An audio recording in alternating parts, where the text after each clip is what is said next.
We are here.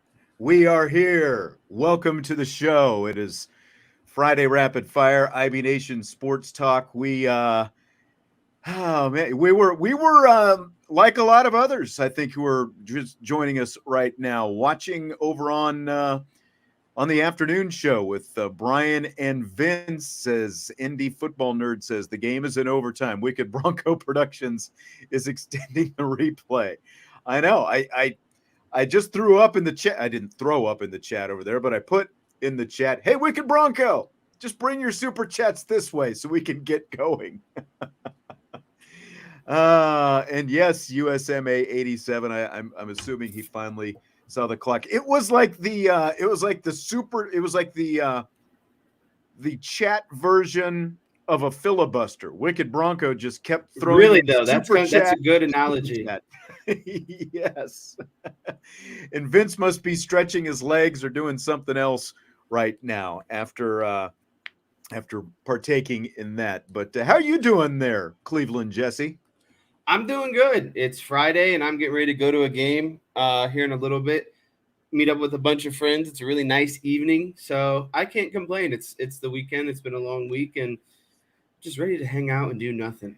Yeah, I'm sure you are. And I see our buddy jumping in right now.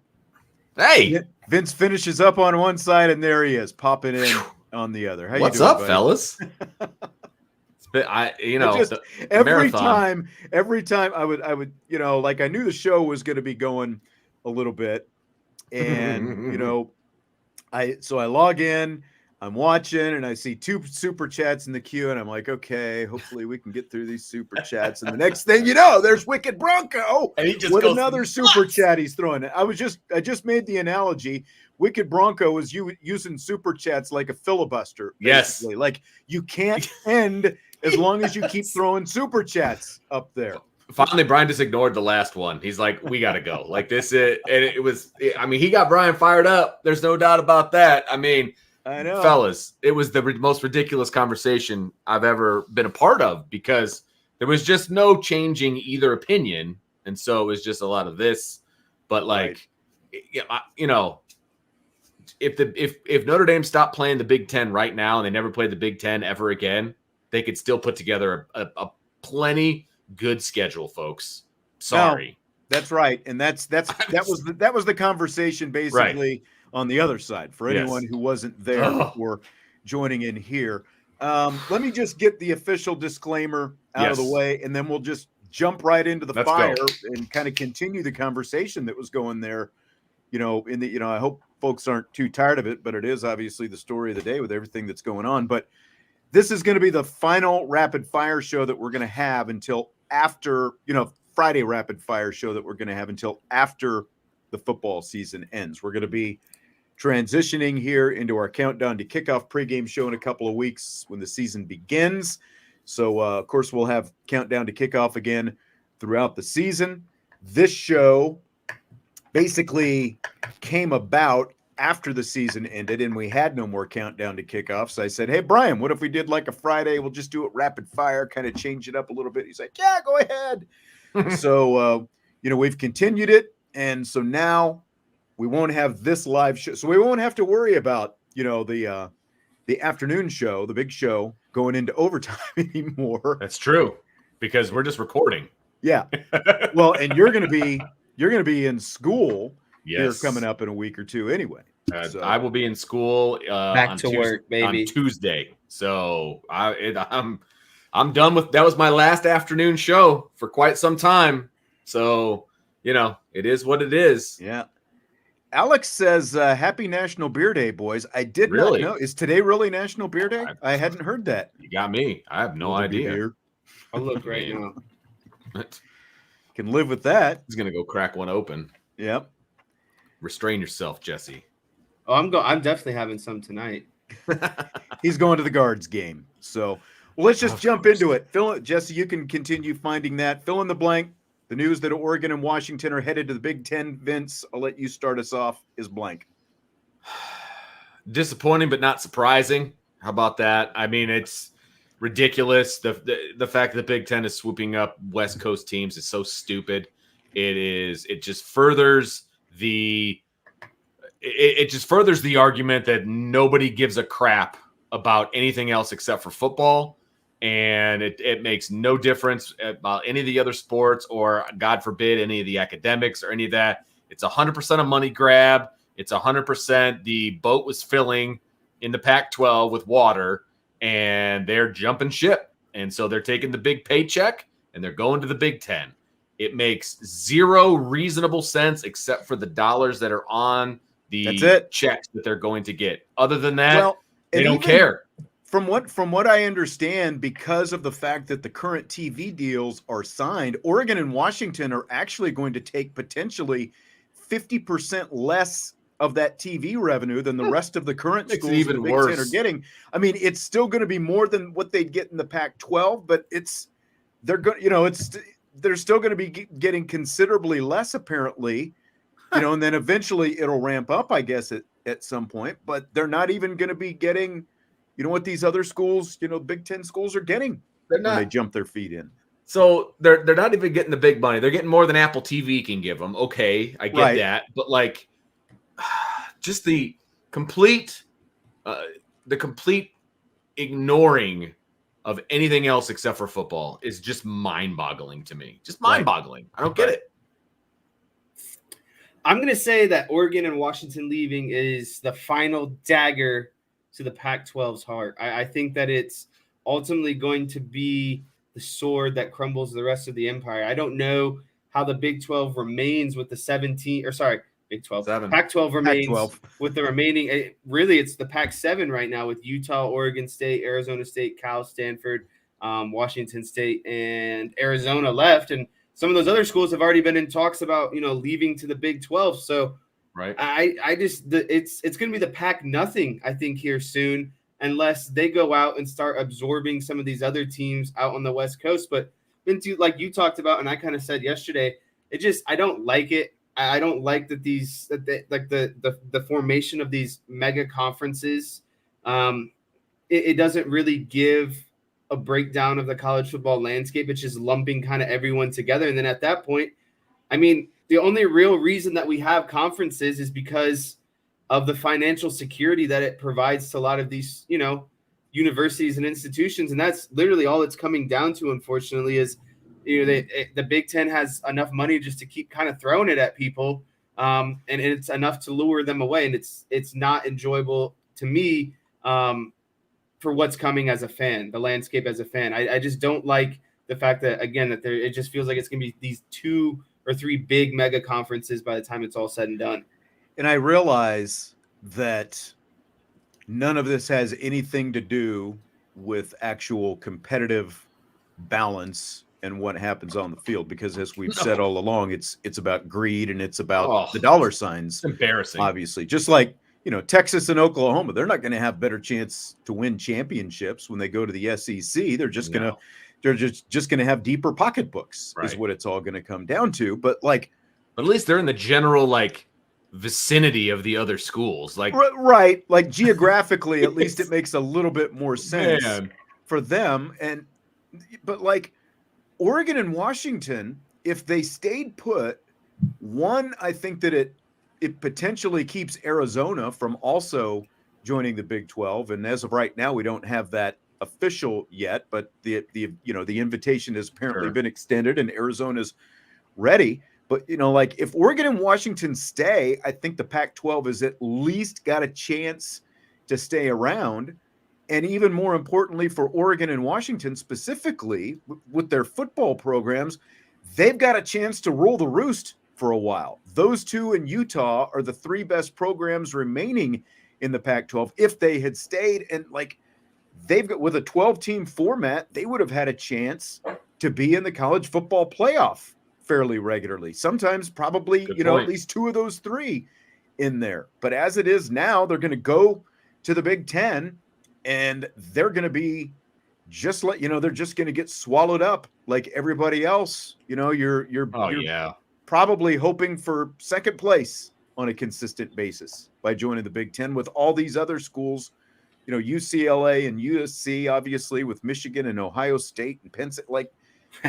What if the Big Ten now has 4 divisions, North, South, East, West, and it's like, and then you have like a Final Four of who gets to play each other, and then the winners of that play each other. It's like they'd have their own kind of tournament within the Big Ten. Well, and I was talking earlier before the show, like, what does this do to the the expanded playoff? Does the Pac-12 still get an invite with only 7 teams, maybe 5 teams after this? Like, does the Big Ten now get 2 teams instead of 1 because it's technically 2 conferences in one? Like, well, I feel like there's a lot of stuff impact that this can have. There's no guarantee. There's no guarantee you get in as a conference champion. I don't believe it's the highest ranked it's conference. The highest champions. You have to be a conference champion to get a bye.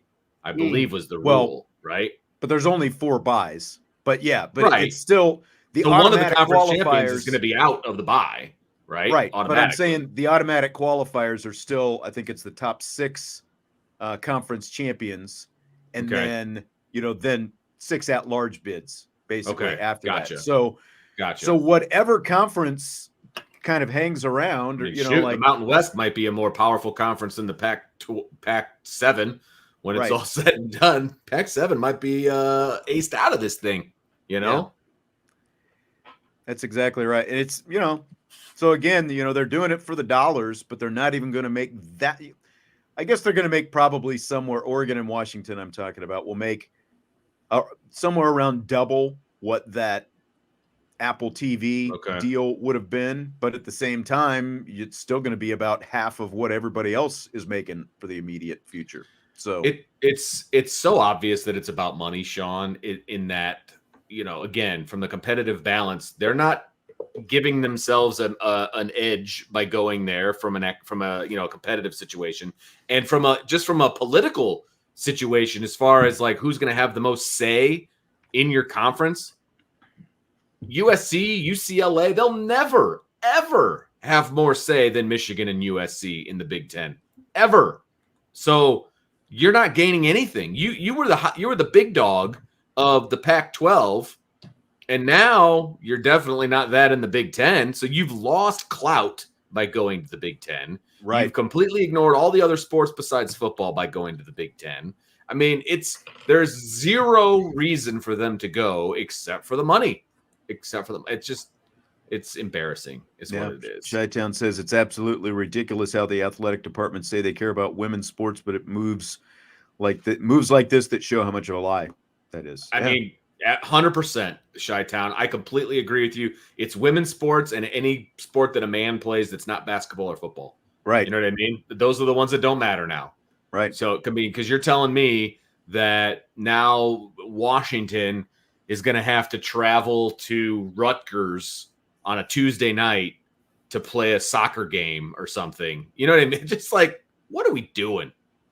It's just ridiculous. That's insane to think about, actually, Vince. It's like, because we have the privilege of football only playing once a week. And so Thursday, Friday is more That's exactly it. But when you got to play, 3 times random soccer games or baseball games, day games, whatever it might be, weekday games, it's like, how is that? Yeah. Like, you're going to leave and then have to, it's kind of crazy. They kind of need to have like travel partners, some of that, like when my sister was still playing in the Big 8 before it became the Big 12, they had travel partners. So like you would, like Kansas and Kansas State, for example, would be travel partners, and like they would both go to the Oklahoma schools, for example. So like you would have proximity. So like you do that like on a Thursday, Sunday or something, so that the distance wasn't like when you've got these remote schools out west, that's essentially what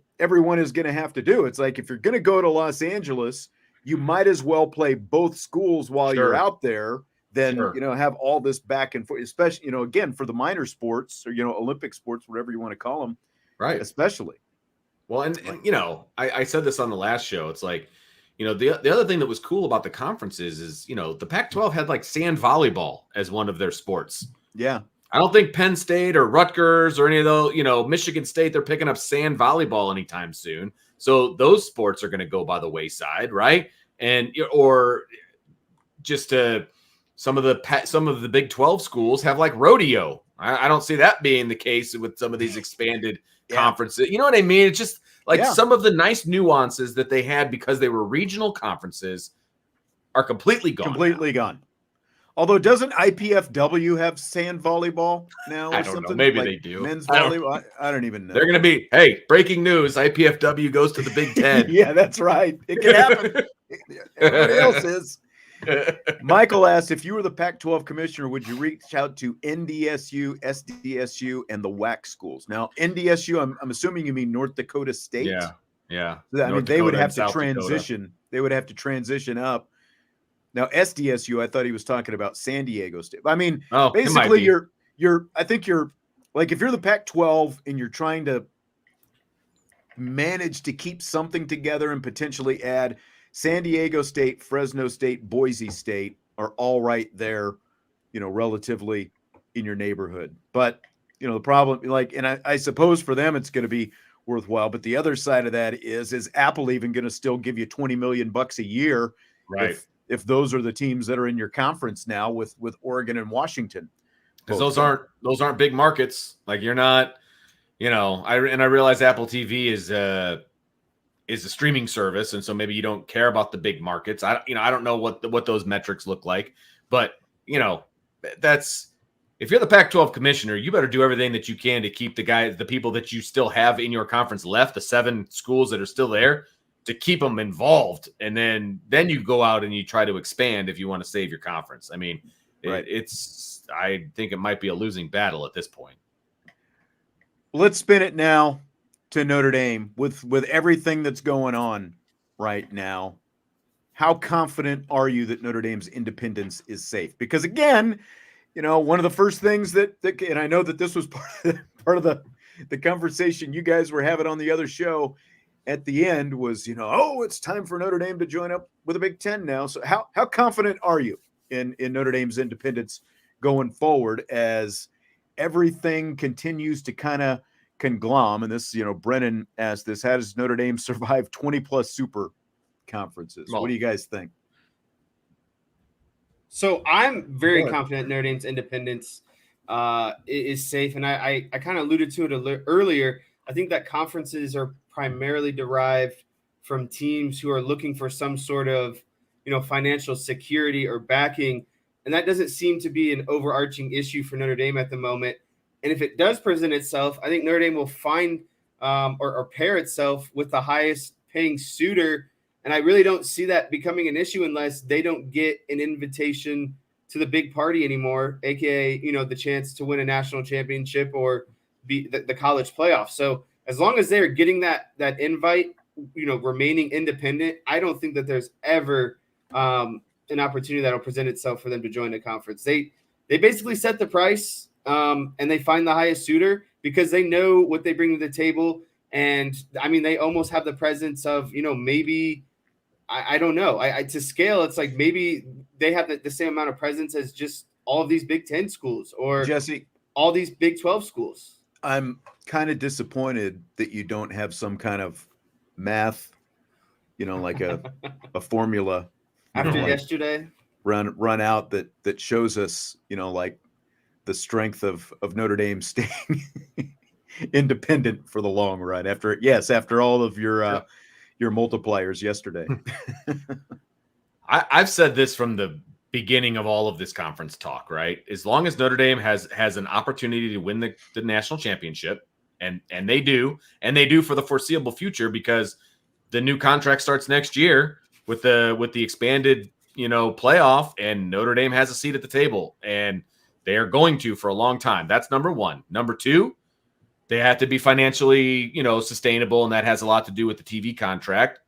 Sounds like they're going to be just fine in the TV contract arena. So between that, the ACC share, and the apparel contract that they just signed, they're fine financially. So as long as those two things stay intact, and their endowment, they have no need. They have zero need to join a conference. Now, maybe, and Brian brought up this point earlier, maybe Notre Dame decides they want to be in a conference. That's different than being forced into a conference. I want to be very clear about that, right? They may want to join the ACC just to shore up the ACC to make sure that they don't go away anytime in the near future, right? Because if Notre Dame joins the ACC, guess what? The ACC is strong as ever, and they're not going anywhere, right? Because they'll have to rip up their current TV deal and make a new one, and everybody will be happy, Florida State included, and the ACC will be just fine, right?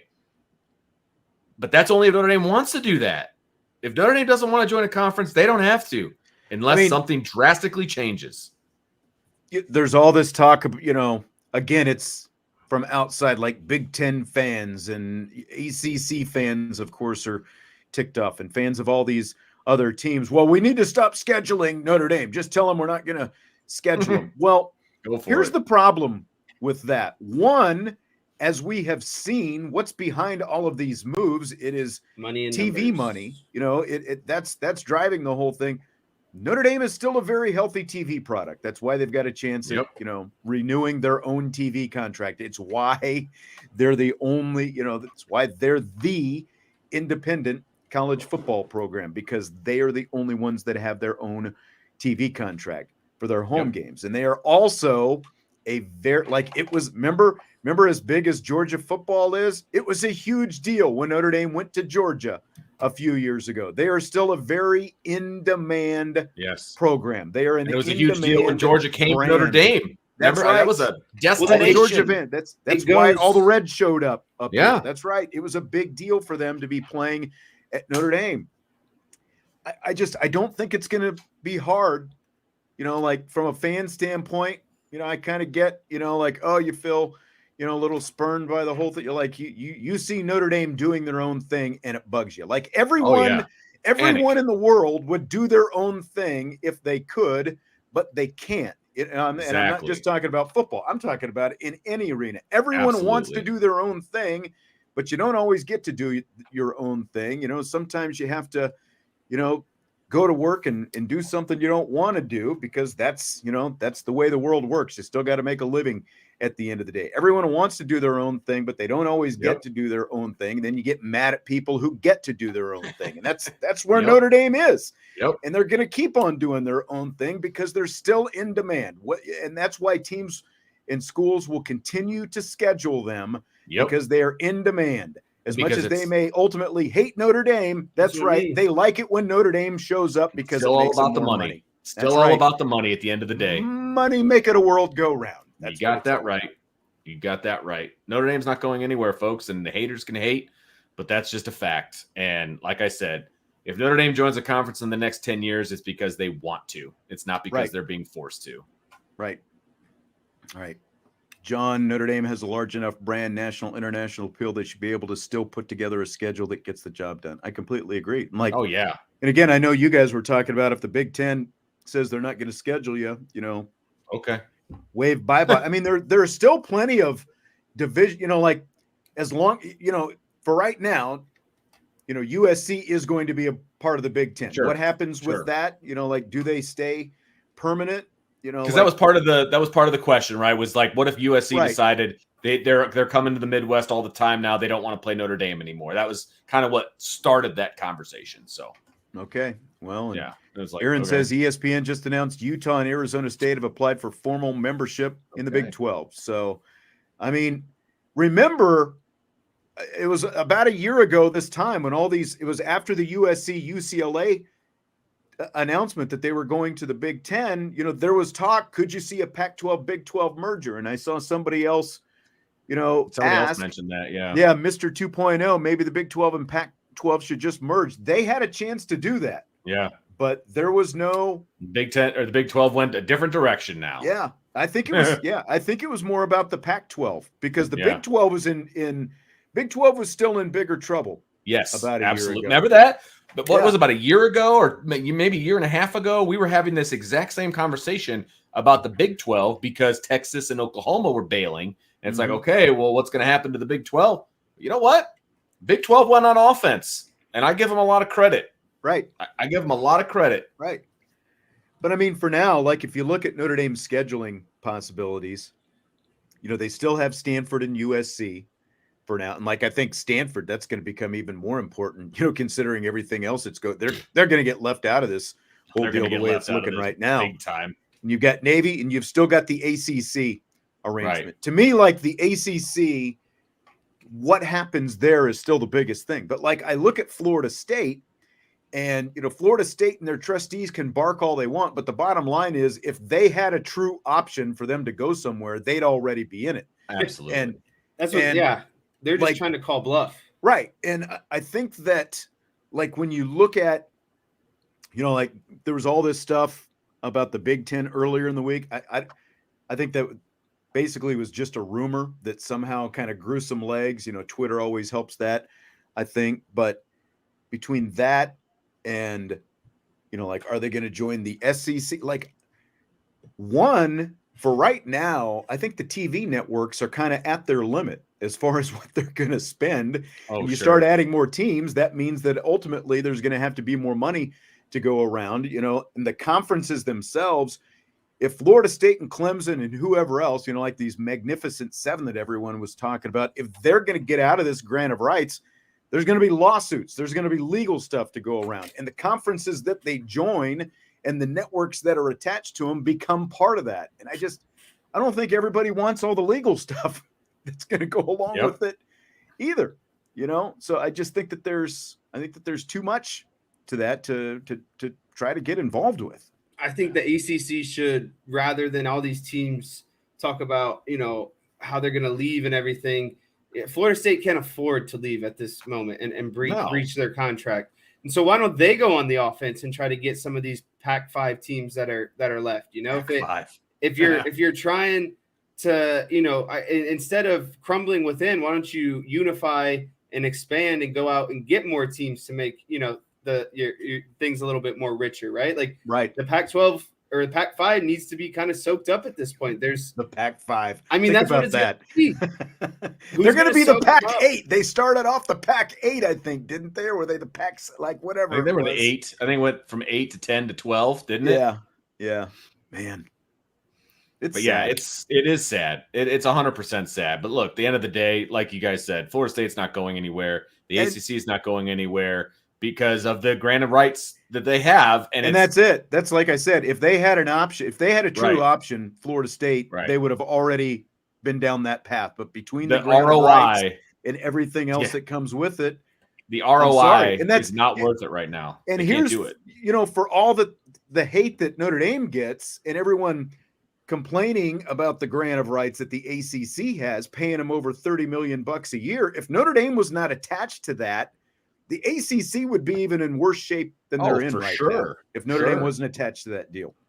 Absolutely. Yeah. I mean, it's hundreds of millions of dollars for them to get out. It's not going to happen. Alex asks, if and when the ACC folds, where does Notre Dame basketball go? And it's obviously not just basketball, but it's the other sports. I've said before, the Big 12 is in better shape right now than ever. I completely think the Big 12 would be willing to do a similar one hell of a basketball conference. They'd be willing to do a similar arrangement to what Notre Dame has with the ACC right now. And if that didn't work out, I still think the Big East would be a landing spot, because you don't have to worry about the football in the Big East like you do with the other conferences. And you've got all the Catholic schools in the Big East. I think one of those two would be an easy fallback option. Yeah, the Big East is actually a pretty solid one, to be honest. I like that one a lot. Now, the other sports aren't going to be quite as competitive, but basketball would be pretty stinking competitive in the Big East.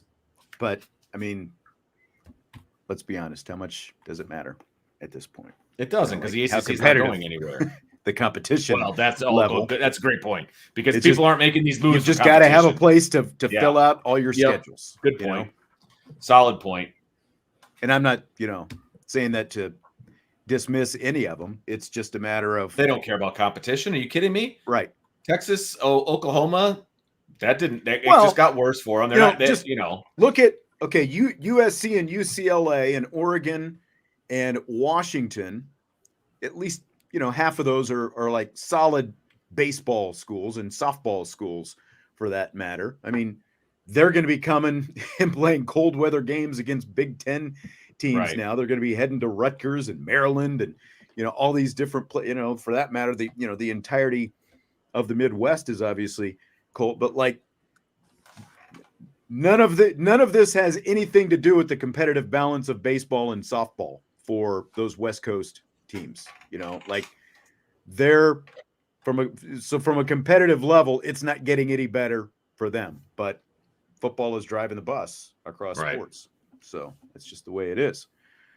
Let me ask you guys this. You know, you mentioned the TV contract, and again, TV is behind, you know, all of this. When we talk about Notre Dame, you know, again, with this drive down the path, staying independent, the TV contract, they've got this season and next season left on the TV contract. With everything, with considering all of this, if you're Notre Dame, would you be pushing to get a TV deal done sooner than later? I'm going to go out and say no, primarily for the reason that I think it's fair to hang around and collect some of the data based on all of the changing and reshuffling of these teams and conferences and deals. And I think Notre Dame can eventually use that data to kind of strong arm them into a favorable deal to get the most current kind of market price. I think the only thing that holds you back is if you're trying to rush a deal is you might not get, you know, as much money as you want, because you don't, you know, a new market might kind of be set, but then you run the risk of, you know, are you too late? And then you miss out on something. So it's kind of that catch-22 of how long do you bluff for before you kind of decide that it's time to ink the deal. And I think it's going to be a cat and mouse game of, like I said, seeing kind of how all this other stuff shakes out and then finding the right time to kind of attack and get that deal done. I feel like I'm Tony Reali. I should be like giving, you know, everybody points for, you know, like Vince has got his bell. I got the bell. Good points. Good points. Because it's a big game of poker is essentially it is. what it is right now. And I think Notre Dame is dealing from a place of strength right now. I do. I think they're dealing from a place of strength, which is obviously going to benefit them. I think having Pete Bavacqua as the new athletic director at Notre Dame is going to also benefit Notre Dame because of his history in that arena, right? And so I think that, you know, finding the sweet spot is very important. There's no doubt. I agree with Jesse on that one wholeheartedly. I don't know that between now and then they would be like aced out of the market or anything like that, but you want to be able to find that sweet spot. I agree with that. I think there's always going to be a market for Notre Dame to get a long-term TV deal, but you also have to be smart. You don't want to be like the ACC did and have too long of a TV deal because you want to be able to renegotiate that thing if the landscape changes. And you want to make, and the dollar amount is obviously very important in all this. For sure. Because you got to stay Notre Dame to stay competitive. You know, they've got that reported dollar amount that they think, you know, the minimal amount that they need. And I guess my point in asking this question is, with Oregon and Washington going to the Big Ten, and now you've got all these other reportedly, both Arizona schools and Utah. It sounds like all three are headed to the Big 12 now. Well, by doing that, those deals are going to have to be redone as well to make everybody happy in all this. Because like we said, Oregon and Washington are going to take less money in the short term, but eventually they're going to have to get more money.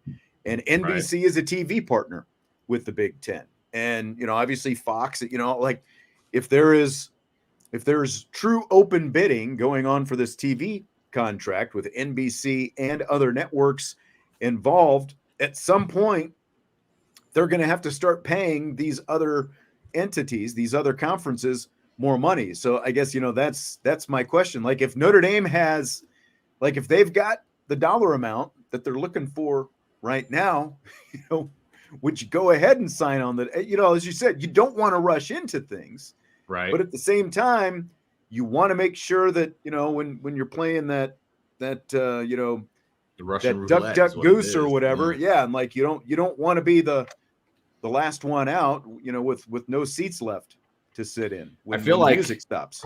I've been watching a lot of lawyer shows lately, and I feel like this is like a settlement conference. So I feel like if a TV partner comes to the table and like $70 million a year, where do I sign?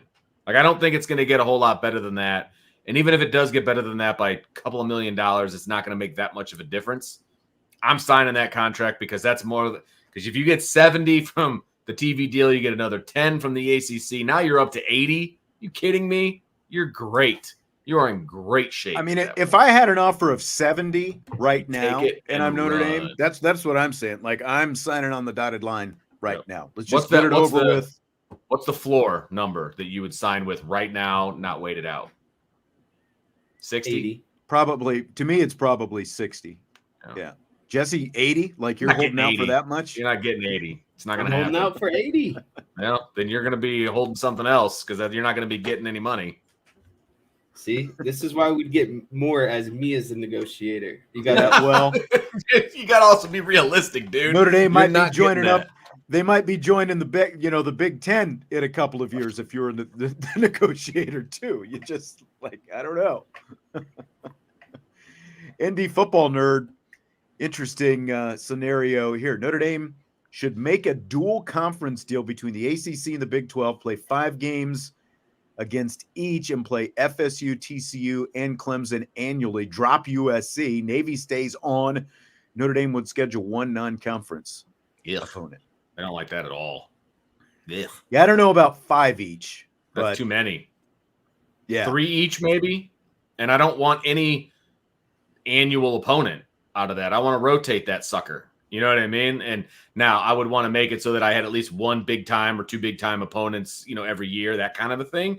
Right. But no, I don't want to only have 1 non-conference opponent that I have to schedule. That's a boring schedule year to year.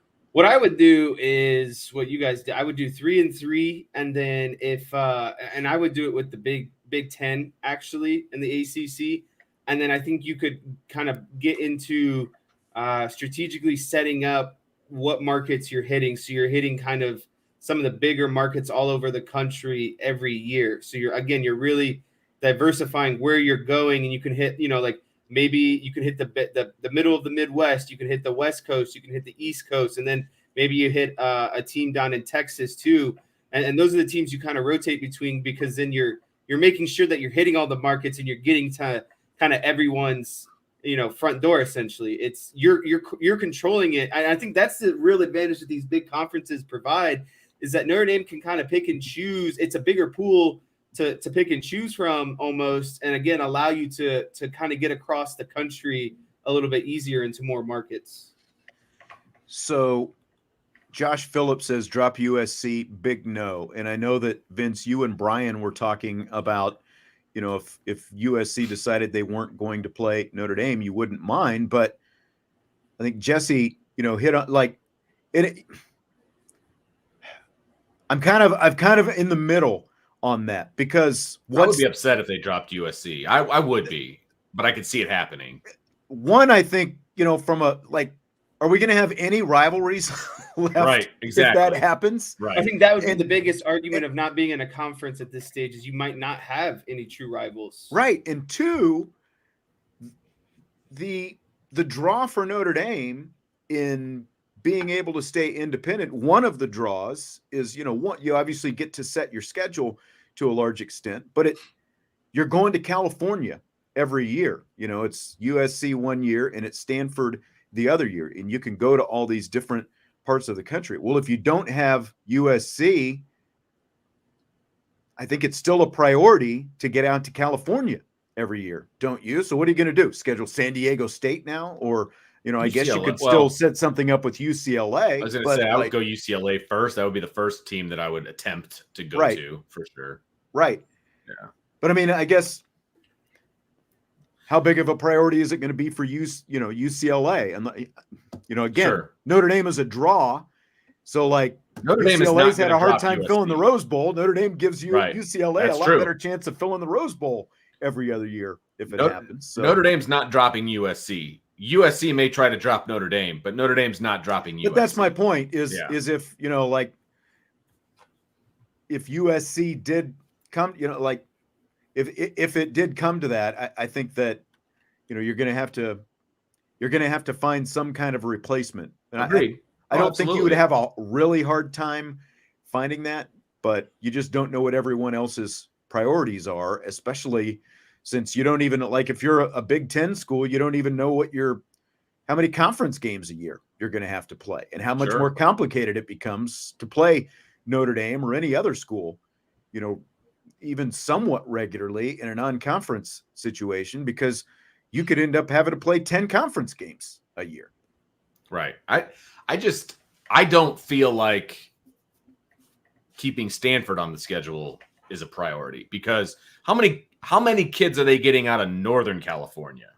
Right. Not many. Well, and that's why, we talked about it earlier this summer. I said with UCLA and USC both going to the Big Ten, I would be in favor of trying to swap out Stanford for UCLA. At 100%. So then you're going to LA every year. Yes, as opposed absolutely. to LA one year and Palo Alto the next year. You could be in LA every year, just, different parts of town. You're in Pasadena one year and you're down, in Watts the next. Right. I guess. So Yep, absolutely. And I have no problem getting out there, but I also want to get to Texas, and I want to get to Florida, and and I want to get to a lot of those recruiting pipelines. I want to get to Arizona, if I'm being honest. That's a booming area for recruiting. Like, there's certain areas I want to get to that get to play football annually, right? And those are all the places you just talked about, Vince. Arizona, Colorado, California. Coffees for Closer says, maybe I'm triggered as I want a Big Ten, I guess is what he's saying. Why can't Notre Dame use the ACC model for the Big Ten and maintain independence for football only? It's because the Big Ten will never go for that. Not a chance in heck. No. The Big Ten is as many flirtations as there have been between Notre Dame and the Big Ten. The Big Ten's not going to go for a partial deal. They're going to tell Notre Dame either you're in or you're out. We're not going for this partial stuff. That's why that's not going to happen. So, and I don't want Notre Dame to join the Big Ten. Like if it's a last resort, it's like, okay, we can live with that big, payout, because it's been reported. It's been like over a year since this was reported that Notre Dame is the only program in the country where, when the Big Ten did this deal last year with, the big TV contract, Notre Dame is the only team in the country. The Big Ten has a Notre Dame clause in that contract where Notre Dame can come in and then the money goes up to here, basically. And Notre Dame is going to be guaranteed, Notre Dame has not signed off on this. This is the Big Ten's contract with the TV network. This is like this is like when the coach goes to coaching and he puts in his contract his two dream schools that he would want to go to. Right. Or a player has a no trade clause or whatever. Exactly. Yeah. Like, it's the Big Ten's dream to get Notre Dame. It's not Notre Dame's dream to be a part of the Big Ten. Right. And there's, again, the Big Ten is never going to go for a partial deal with Notre Dame. It's going to be an all or nothing deal. John said, well, John didn't say anything. Thank you for the super chat, John. He did follow it up. Pretty face and gave $5. So you're welcome, exactly everyone. Then he said, new to the channel, do Notre Dame fans in general want to see the Irish join the Big Ten? That would be a resounding. Some do. Majority do not. Yeah, but like he says, in general, I assume that means the majority of Notre Dame fans. It is, I would say, what do you think the percentage would be if you polled Notre Dame fans? Do you think you'd be lucky to get 20% say yes, they want the Big Ten? No. Or do you think it would be more than that? I'd say every 1 in 10. 1 in 10? Yep. Yeah, I think that's accurate. I do, because you're not just talking about Notre Dame fans around here, right? You're talking about Notre Dame fans everywhere. I think that number would be pretty small. Yeah, I do. Only, like David says, Big Ten would make Notre Dame regional. Even with the Big Ten being on the West Coast, it would still make Notre Dame right. Why regional. would you want to do that? But that is the only attractiveness, other than the money. Like right now, because of the fact that, like, if you were guaranteed that you were going to still play USC every year, and then you were alternating between the other, whatever schools would end up in the Big Ten, like that would be the only thing that kind of keeps you out. It's a little different now with USC and UCLA being in the Big Ten, is what I'm saying. Apparently, Washington and Oregon. Well, yeah, that too. So you would still get out to the West Coast. You're right. Oh, I don't. I can't believe that this topic continues to come up over and over and over again. But it has to, because I know it does. I know it does. It is completely and 100% relevant. It's just amazing how many times we've had this conversation. Yes. I just wanted to get this one in here from Christopher because he was the first one in the chat tonight while everybody else was watching Wicked Bronco Productions throw in super chat after super chat on the other show tonight. Christopher, if you're still here, thanks for being the first one here. He says, here we go again. Everyone will be watching what we're going to do. I'm stealing this from Captain Khaki. Who has it better than us? Yeah. Go Irish. I love that. Captain Khaki. I love that. Maybe that should be Jesse's nickname, Captain Khaki. Apparently, we're all getting nicknames these days. I didn't realize Ryan was Squirrel. I'm now VD21, thanks to our conversation the other day. And I think you guys all need nicknames at this point. If I'm going to be saddled with one that I apparently gave myself. James says Colin Cowherd's argument for Big Ten supremacy is that it's a national conference compared to SEC, which is regional. My argument against that is Colin Cowherd is a regional show because he left the national brand, and he is barking into a chamber that very few actually hear these days. But that doesn't make, just because you cover more ground doesn't mean you're a better conference. Okay. Right. Let's be real clear on that. That's ridiculous.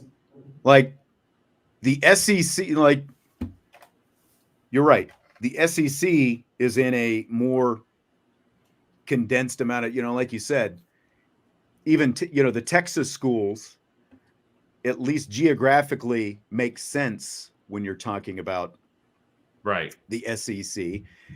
But Texas is also one of the most talent-rich football states in the country. So that it helps out quite a bit. Now, Southern California, still very talent-rich as well, which is why USC thought that they were getting away from Oregon, when it came to recruiting and stuff like that when they were joining the Big Ten. But it hasn't worked out that way because Oregon's just following them to the middle. Yep. But you took Chi-Town's off there. Oh, sorry. The voice, the dean, and the prof. I like that. That sounds like a sitcom. Let's go. It's not bad. Bow, bow, bow, bow. Right? Generally, this is a sitcom, so that works. Agreed, Josh. Agreed. We know you agree with that. Yes. That's been your stance for decades. You will not find me disagreeing with that. On to another Notre Dame topic. We got the Under Armour announcement of the Notre Dame deal. It became official today, 10-year renewal. So the week started with green jerseys. Then we got NBC's announcement of Jack Collinsworth and Jason Garrett renewed to do Notre Dame games on NBC. And now the official Under Armour renewal. Which are you guys most okay with? Which not so much? I am most okay with the green jerseys. I think that those looks pretty sharp, turned out pretty nice.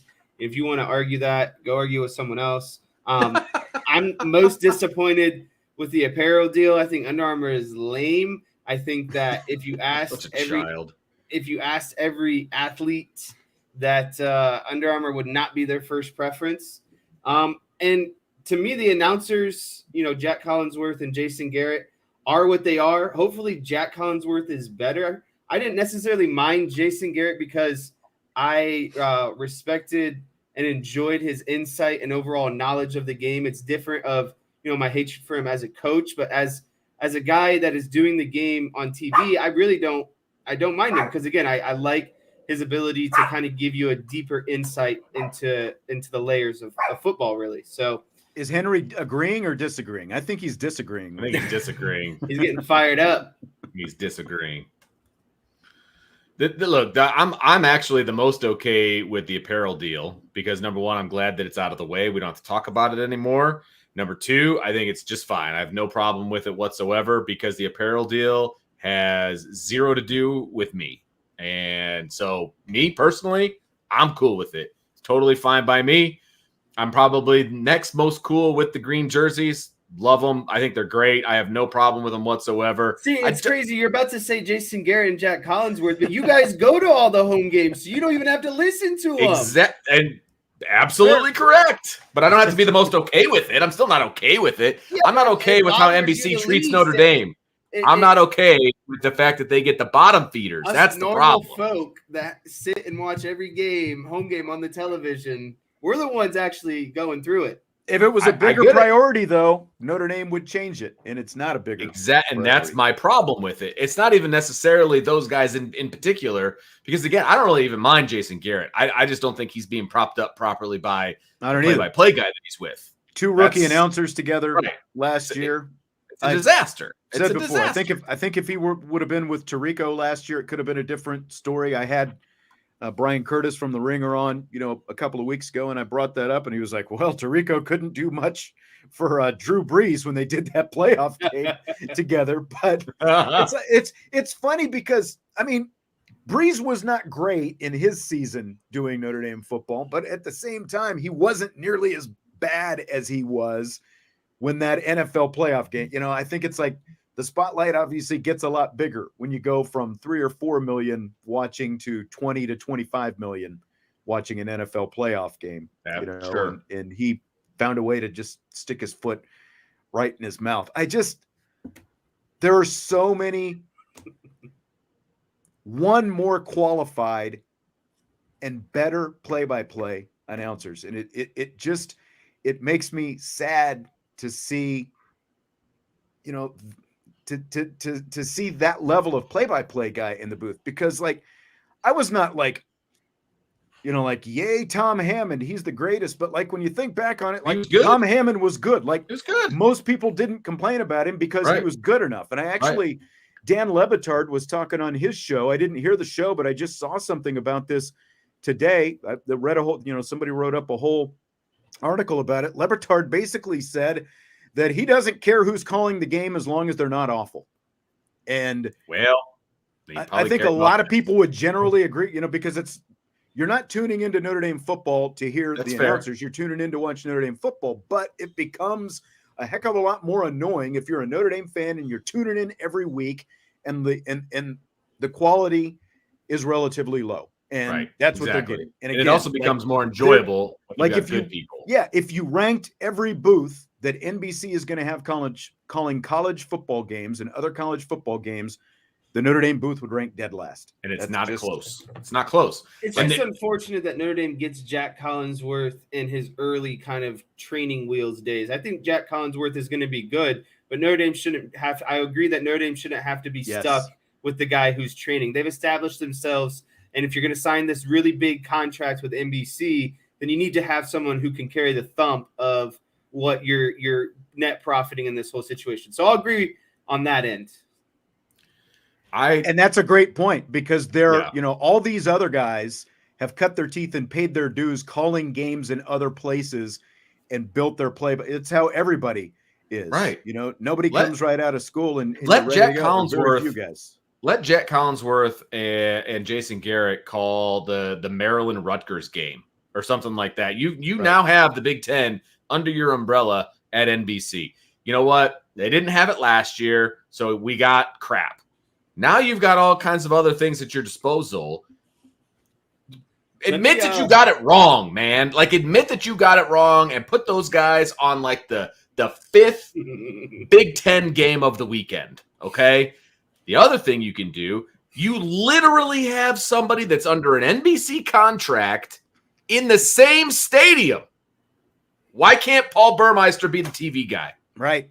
I don't understand that. He's going to be doing games on NBC this year, which means he's not going to be on Notre Dame radio, which means, if there are going to be games where someone's going to be filling in on Notre Dame radio when Paul Burmeister, unless he's doing it, just during the bye weeks, since Notre Dame has 2 bye weeks this season. But I completely agree. I think Burmeister would have been a great way to go. And I know, not everyone's a Golick fan, and everybody wants to say Brady Quinn. Brady Quinn's got a contract. He's doing really well at Fox. I would put Mike Golick in there, and I think that would be a perfect booth. So. Do you guys, final question I have regarding it's not that I don't like Ryan Harris, but he cheers a little bit much for he's a little too homerish for me. For what would be a TV guy. Yeah, for sure.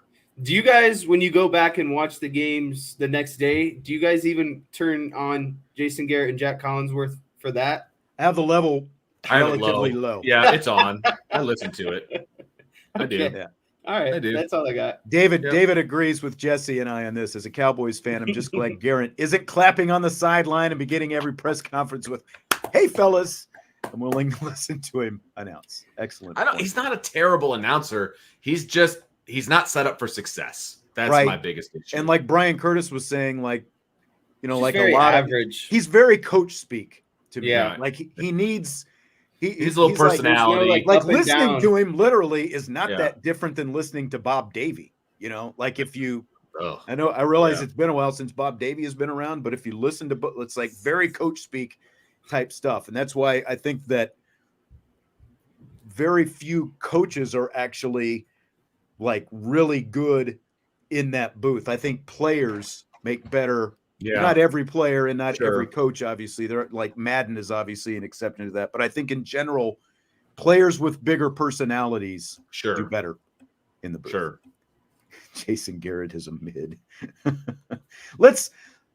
The Under Armour part of this thing, Stymie, I love this. As an old white that's required to wear a collared shirt to work, I love the Under Armour extension. He must be a Pat McAfee listener because I know that is a Pat McAfee thing. Is it? Old whites. Yes. I mean, I have to wear a collared shirt to school, so I'm okay with it too. I have no problem with their polos. I don't mind the I've said before. I don't either. I like the Under Armour gear. I wear a lot of Under Armour. I actually like some of the baseball stuff that they've put out, like the Under Armour baseball stuff that they've put out.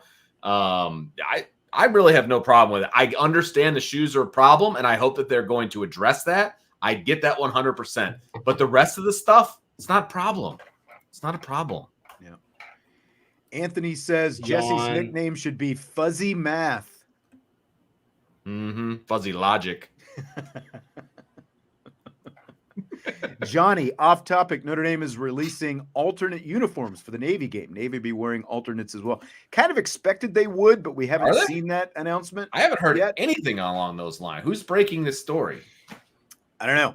Vince's eyeballs are fuzzy. I have heard it could be coming, but but the only place I've heard it is in the chat. Else. It's the only place I've ever heard it. Yeah. And I just checked Navy's Twitter. They haven't put out new uniforms, so I'm like, and the other thing, like Under Armour tweeted this video about the renewal with Notre Dame, but there's no press release. We still know no details about any of this stuff. Notre Dame has not released anything yet, so I don't know.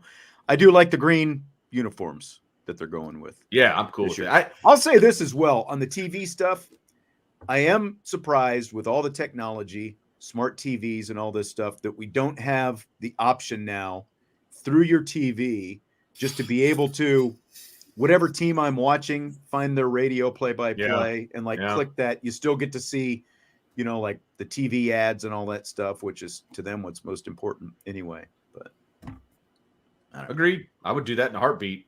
Yeah. On the announcer topic, do you guys have a favorite current college football play-by-play announcer and favorite analyst? I like Sean McDonough. Really? I'm putting that out there right now. I think that's a kind of a wild card. I like me some Sean McDonough. I think he's underrated. I think he's very solid. And I think he never gives you a bad broadcast. I think he's actually really good and underappreciated a little bit. Yep. I think what got him into some trouble when he was doing Monday Night Football is like he can be he's a little too boring at sometimes. Well, he can be. I was going to say he can be over opinionated as a as a play-by-play guy, not the analyst. I think everyone. Well, I won't say everyone. Like every. How about you, Vince? Who's your favorite? I like the Fox guys. I think they do a good job. Klatt and what's his name? Gus. Gus Johnson. I also like Nestler. Okay. Yeah, I will say that I don't pay a whole lot of attention to the announcers, to be honest with you. It doesn't really do a whole lot for me. You really subscribe to the Levitard thing, as long as they're not horrible. Yeah, I really do. I honestly do, because I'm watching the actual game more than anything. But I will say, good announcers make the game better. They do. No doubt about that. No doubt about that. Yep. Tessitore. I think Orlovsky. I see people saying Orlovsky. I still think Orlovsky is a little bit like when he's doing games specifically. He's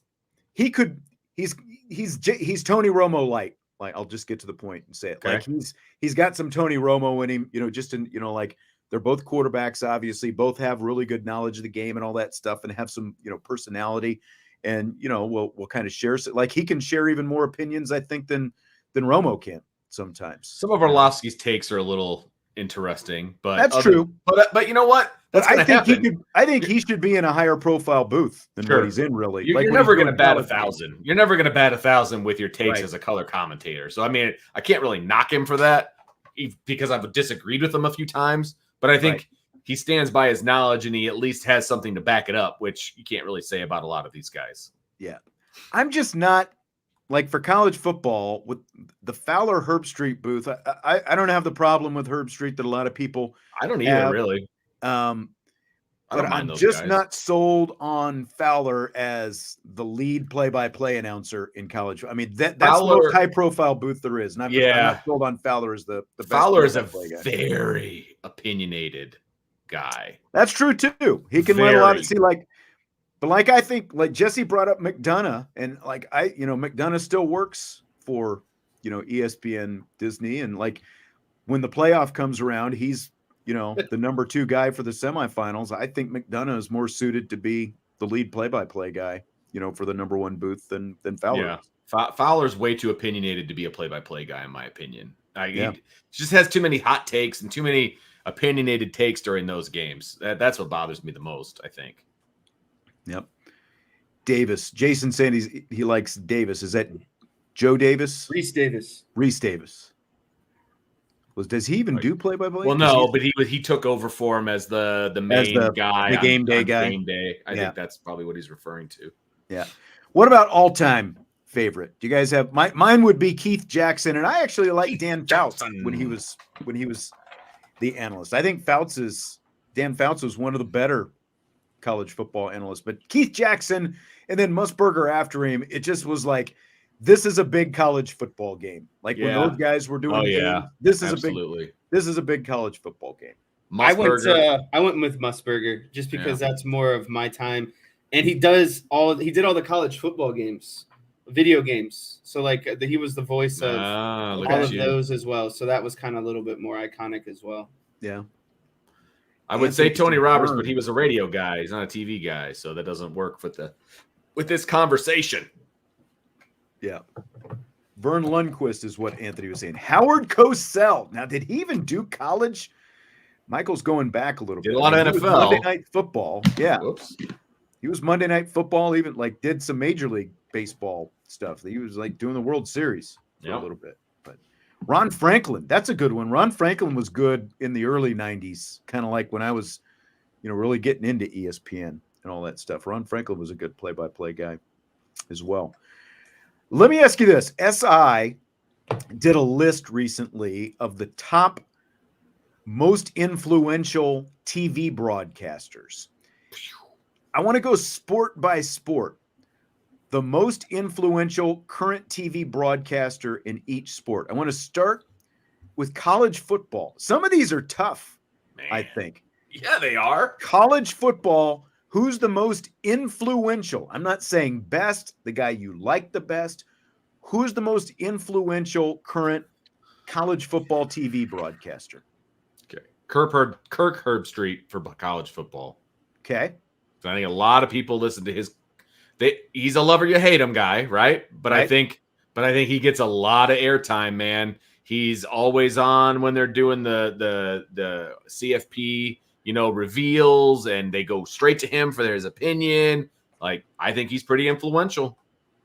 Yeah, if we're talking right now, I'm going with Vince stole it. I'm going with Kirk just because he's used everywhere. Anything that has to do with college football, Kirk is there. But if someone for me kind of paved the way for Kirk, it would be, in my opinion, like someone like Vern Lundquist.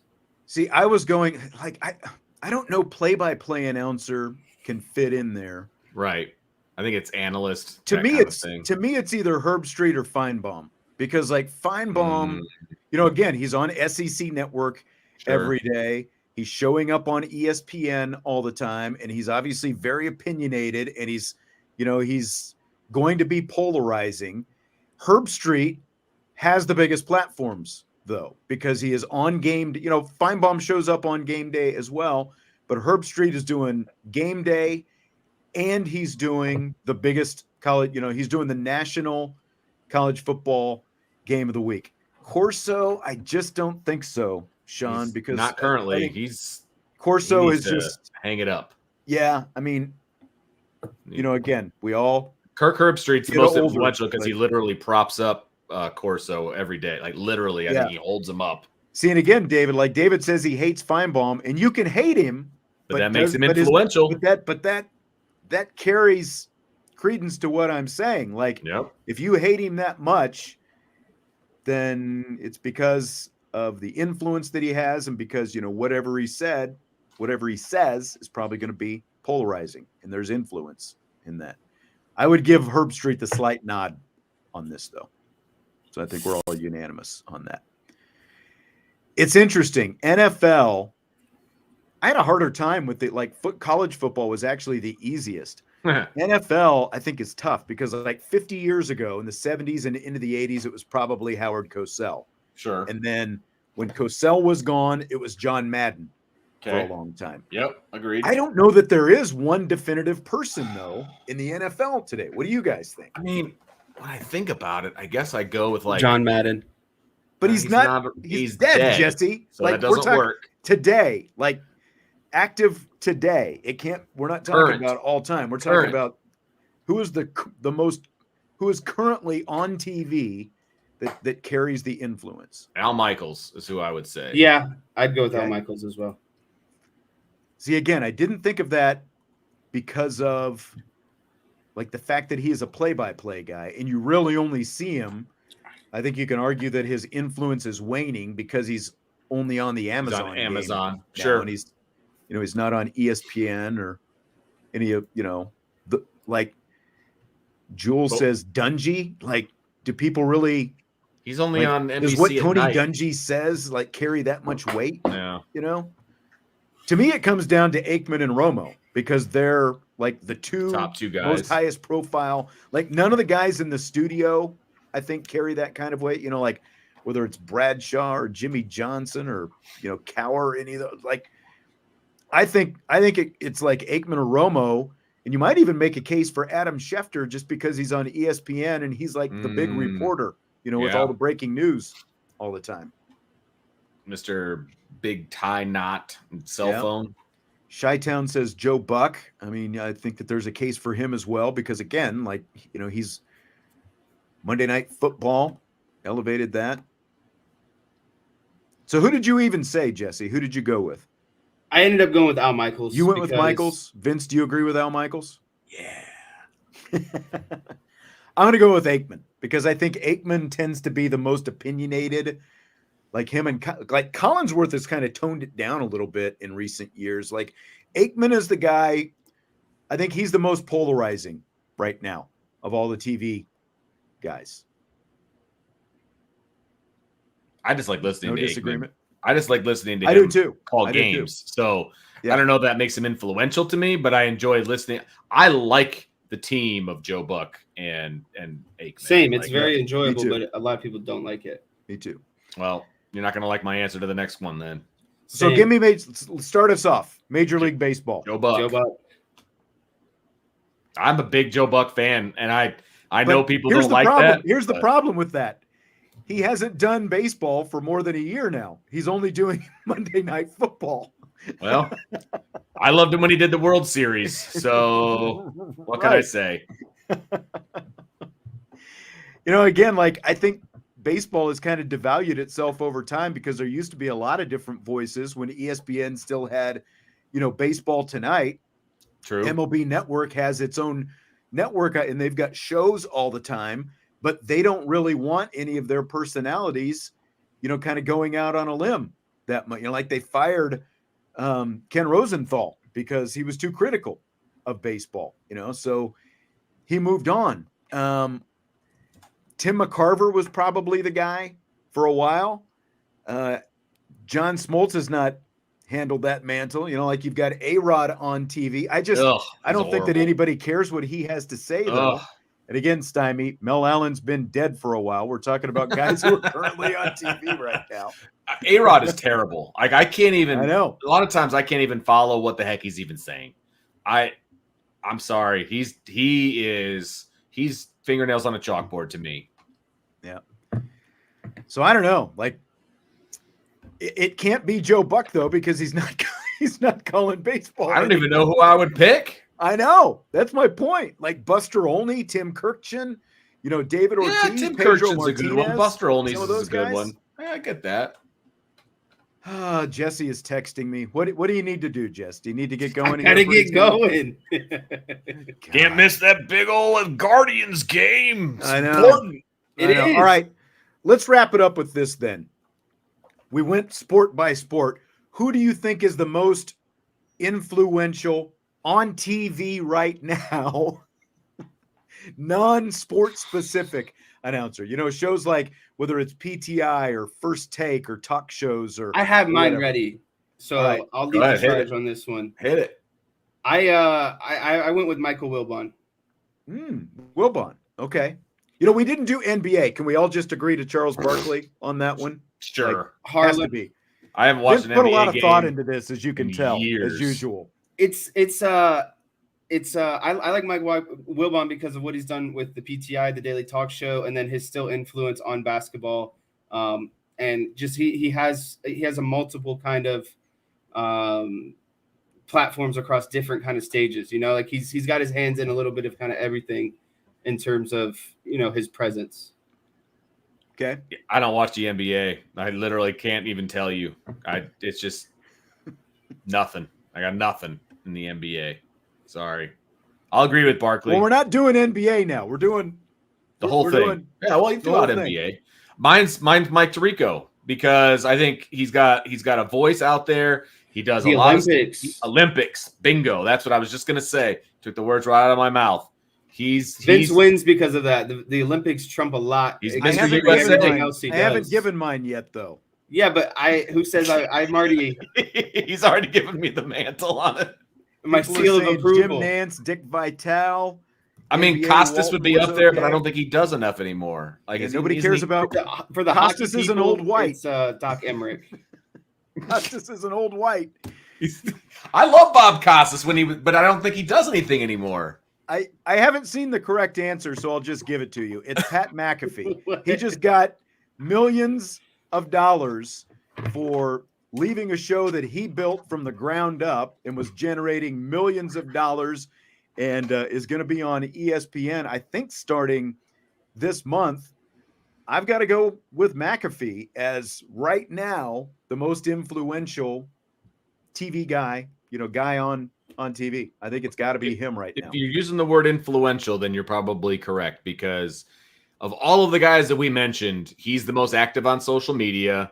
Right. So he gets his opinion out there, and so he influences a lot of people. As soon as the season starts and he's got Aaron Rodgers on, like every Aaron Rodgers soundbite you've heard before, this week when he did, or last week when he did the NFL Network interview, every Aaron Rodgers soundbite was coming from the Pat McAfee show. You're right.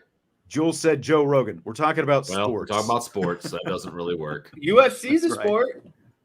Okay, if you say so. Okay. Why is Derek so field called hockey, but we're not going to talk about Minnow? that either. That's what I want to know. Why is your nickname now SS Minnow? Who? Me? Isn't that from Gilligan Island or something? That is from Gilligan's Island. Are you sure he's talking about me? Jason says Mike Greenberg, and what I would say to that is there's a difference between someone, just towing the line and finding themselves on all these different programs and someone who actually carries influence, because Greenberg is on all these shows. Yeah, but does anyone care what Greenberg has to say? I haven't since he got off the radio. Probably care, since Mike and Mike is over, sorry.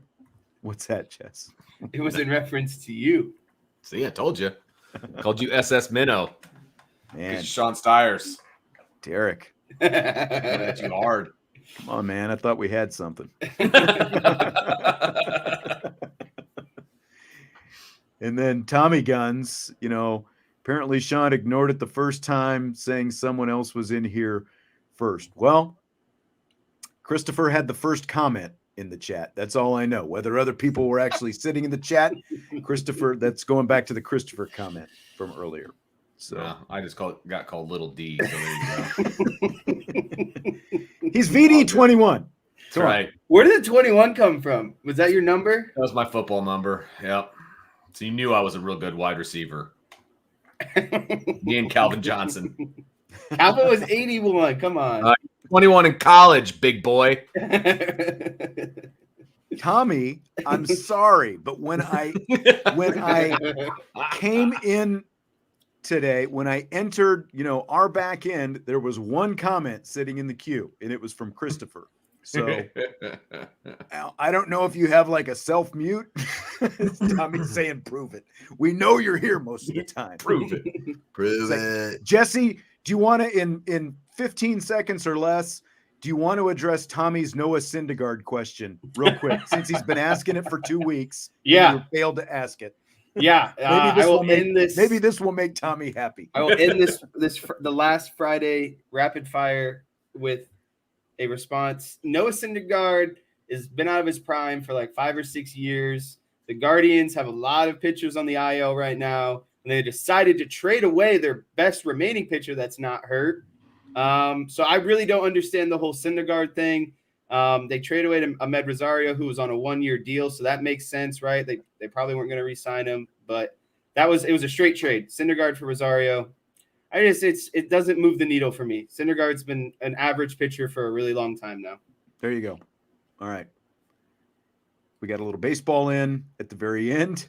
Jesse's got to go to the Guards game. Thank you, Jesse. Don't forget, this is the final Friday show. We won't be here next week. So like I saw Derek saying, I forgot the Friday show is at 5.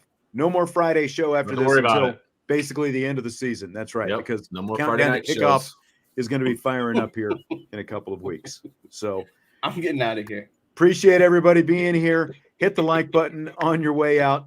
Have a great weekend. We've got a practice viewing tomorrow. We've got a practice viewing Monday. So we'll have plenty to talk about when we talk to you Monday. Vince, I'll see you tomorrow. I'll see you tomorrow morning. All right. Let's do it. Sounds good. Hit the like button and, of course, subscribe, rate, and review. And again, have a great weekend. And we'll talk to you Monday on IB Nation Sports Talk.